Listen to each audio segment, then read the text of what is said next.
National school of drama দ্বারা আয়োজিত ভারত রঙ্গমঞ্চ মহোৎসবের 25 বছর পূর্তি উপলক্ষে বিশ্ব জনরঙ্গমঞ্চ মহোৎসবে আমরা দিশারি উপস্থাপনা করতে চলেছি একটা নতুন নাটক।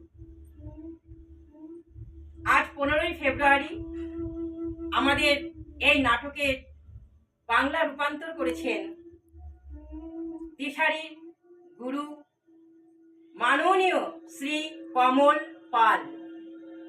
শুরু হচ্ছে নাটক পঞ্চম বেদ। আমাদের মনিবার এক্ষুনি আসবেন, আপনারা একটু অপেক্ষা করুন। আপনাদের নিজেদের মনে যত প্রশ্ন আছে আপনারা নির্দ্বিধায় মনিবরকে করতে পারেন, উনি যথাযথ তার উত্তর দেবেন। ওই তো আমাদের মনিবর এদিকেই আসছেন, আপনারা উঠুন, আপনাকে স্বাগত জানান।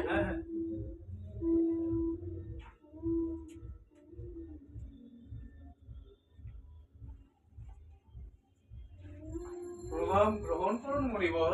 প্রণাম গ্রহণ করুন মনিবর।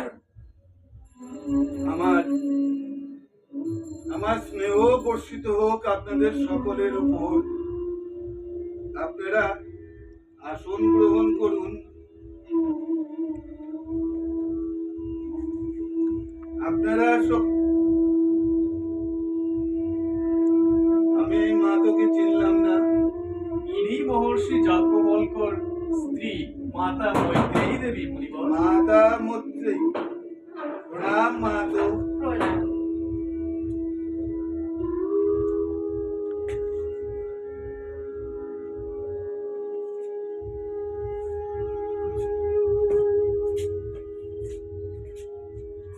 আপনারা সকলে এই অভিপ্রায়ে আজ আমার এই কুঠিরে আগমন করেছেন, যদি আমি জানতে পারি তবে বড়ই প্রীত হতাম। মহর্ষি, আপনি তো নাট্যশাস্ত্র রচনা করছেন, তাই এই নাট্যশাস্ত্র করার জন্যই আমাদের এই সকলের মধ্যে একটা প্রশ্ন জেগেছে, আর সেই প্রশ্নের উত্তরের জন্যই আপনার কাছে আমরা এসেছি। প্রশ্ন জেগেছে আপনাদের সকলের মনে। বেশ, কোন রকম দ্বিধা না করে আপনারা আমাকে আপনাদের যা জিজ্ঞাসা করতে পারেন আমি যথাবিহিত উত্তর দেবার চেষ্টা করব। করুন, প্রশ্ন করুন। হে মহর্ষি, এই যে নাটক একটা বিষয়, এই নাটকটা কিভাবে তৈরি হলো সেটা যদি আমাদের একবার গুছিয়ে বলেন তাহলে আমাদের খুবই ভালো লাগবে মহর্ষি। সুন্দর প্রশ্ন। নাটক শুধুমাত্র বিনোদন নয়। আচ্ছা, এ নাটক জীবনেরই একটি অঙ্গ। যখন ত্রেতা যুগে মানুষ কাম, ক্রোধ এবং লোভে অন্ধ হয়ে নীতি আদর্শ সব ভুলে অসততার দিকে ধাবিত হতে লাগলো, তখন দেবতারা সকলে প্রজাপতি ব্রহ্মার নিকট গিয়ে উপস্থিত হলেন। প্রজাপতি ব্রহ্মাকে তারা হাত জোড় করে নিবেদন করে বললেন, হে প্রজাপতি ব্রহ্মা, মর্তে মানুষ আজ বড় অসৎ হয়ে উঠেছে, আপনি এমন কিছু সৃষ্টি করুন যা কানে শুনতে শুনতে এবং দেখতে দেখতে মানুষের অন্তরে যেন এক শুভ চেতনার জাগ্রত হয়। আপনি আপনি এমন একটা নতুন বেদ রচনা করুন মহারিষি, আপনি একটি নতুন বেদ রচনা করুন। তিনি তখন সেই বেদ রচনা করলেন, নতুন বেদ। এ মহর্ষি, আমি জানি আমাদের 4টি বেদ, তবে আরেকটি নতুন বেদে কি প্রয়োজন ছিল? খুব খুব ভালো প্রশ্ন আপনি করেছেন। প্রয়োজন ছিল, প্রয়োজন ছিল মানুষের মানুষের যাতে এই নতুন বেদটি মানুষের কাছে বোধগম্য হয়, তার জন্য মানুষ যাতে সৎ পথে চালিত হতে পারে। তাই তো প্রজাপতি ব্রহ্মা এই 4ই বেদ থেকে নির্যাস গ্রহণ করে একটি নতুন বেদ সৃষ্টি করলেন, যার নাম নাট্যবেদ, নাট্যশাস্ত্র। 4টি বেদ মুনিবর, হ্যাঁ, কিন্তু 4 বেদের নির্যাস কেন? আমাদের সকলকে যদি আপনি একটু বুঝিয়ে বলেন, আমরা খুবই অনুগৃহীত হই মুনিবর। হ্যাঁ মুনিবর। হ্যাঁ মুনিবর। হ্যাঁ, নিশ্চয়ই বলবো। আপনারা জানতে চেয়েছেন, আমি কেন বলবো না। আপনারা সকলেই জানেন আমাদের বেদ 4টি, ঋক, সাম, যজু, অথর্ব। বেশিরভাগ মানুষ জানেন না আরেকটি নতুন বেদ আছে, যার নাম পঞ্চবেদ। হ্যাঁ, এই পঞ্চবেদ থেকে আমরা কি কি পেয়েছি? এই পঞ্চবেদে রয়েছে এই যে ঋক, সাম, যজু, অথর্ব। এ থেকেই সবকিছু, রস, পাঠ, অভিনয়, এই সমস্ত নিয়ে সংগ্রহ করা হয়েছে এই পঞ্চম বেদ, যাকে আমরা বলছি নাট্যশাস্ত্র। বাহ, অসাধারণ। তবে মুনিবর, হ্যাঁ। এই তথ্য আমাদের জানা ছিল না। এই তথ্য জেনে আমরা সকলে বড় প্রীত হলাম। তবে আমার মনে একটা প্রশ্ন মুনিবর, এই নাট্যকলা বা এই নাটক শুধুমাত্র কি দেবতাদের জন্যই সৃষ্টি হয়েছে? না মাধু, শুধুমাত্র দেবতাদের জন্য এই নাট্যবেদ বা নাট্যকলা তৈরি হয়নি।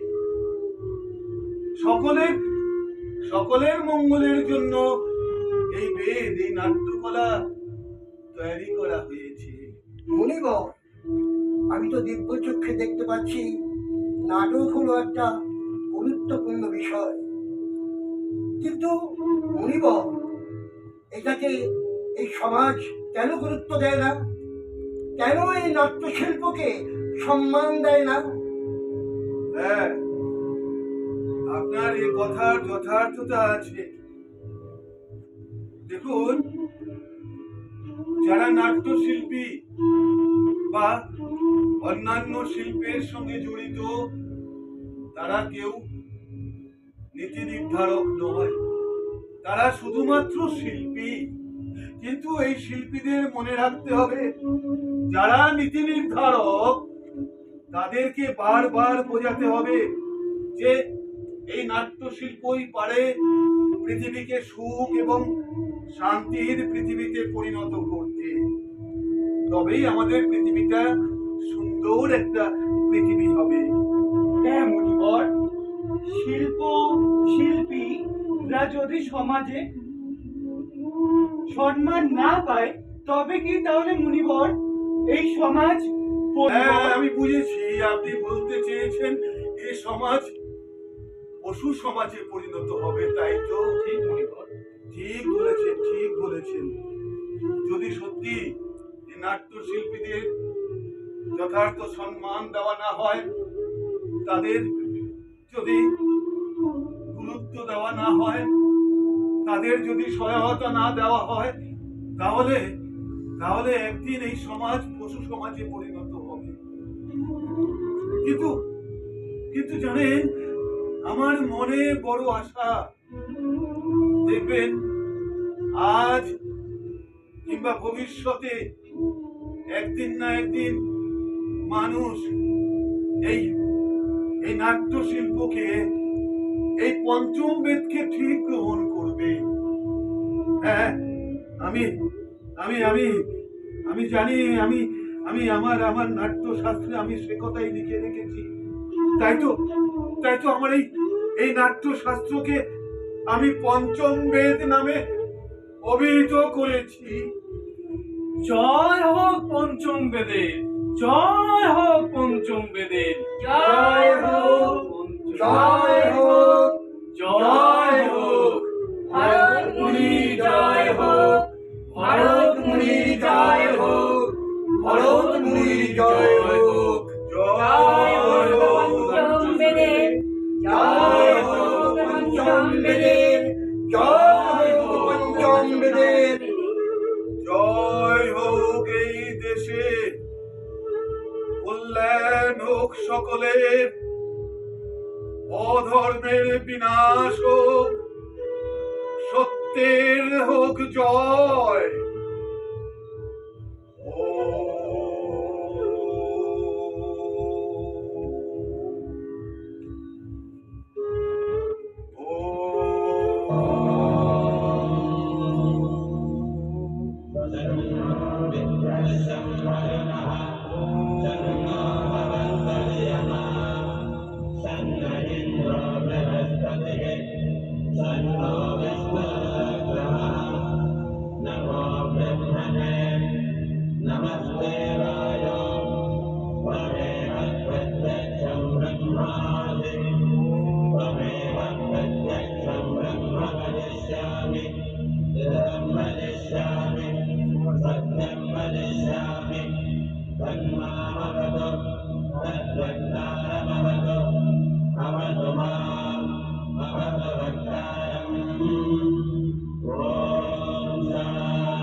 Bhagavad